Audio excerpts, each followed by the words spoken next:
వెంటనే శామ్ ని చాలా జాగ్రత్తగా ఈ ఫైట్ కి దూరంగా ఎత్తైన ప్రాంతంలో తీసుకువెళ్లి పెడుతుంది. నెక్స్ట్ వీళ్ళ అంతు చూద్దామని తిరిగే లోపే మెడిసిన్ ఎఫెక్ట్ కొట్టి ఆ మాన్స్టర్ ఒక్కసారిగా మైకమొచ్చి కింద పడిపోతుంది. అమ్మయ్య అని హీరోయిన్ పరిగెడుతూ వెళ్లి ఆ చెత్తకొండ పైకెక్కి వాళ్ళ బిడ్డని చేరుకుంటారు. ఇటు ప్రొఫెసర్ ఆ మాన్స్టర్ ని ఆశ్చర్యంతో చూస్తూ వచ్చేసాం, కనీసం రీసెర్చ్ కి కొంచెం బ్లడ్ తీసుకుందామని దాని రక్తం శాంపిల్ కలెక్ట్ చేసుకుని హ్యాపీ అయిపోతుంటాడు. అప్పుడే సడన్లీ అతని భుజంపై నీళ్ళలా ఏదో కారుతుంది. ఇదెక్కడితని అలా తల పైకెత్తి చూస్తే ఇప్పుడే పడ్డ మాన్స్టర్ అంతలోనే మెలకు వచ్చి నిలబడుంటుంది.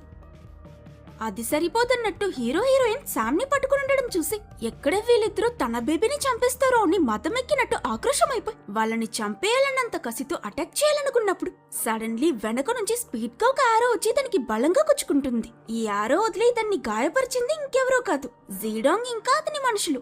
వాళ్ళ గ్యాంగ్ మొత్తం చేతిలో వెపన్స్ పట్టుకుని ఈ మాన్స్టర్ ని సరౌండ్ చేసి దాన్ని చంపడానికి రెడీగా నిలబడతారు. దీంతో ఆ మాన్స్టర్ కూడా ఇరిటేట్ దాని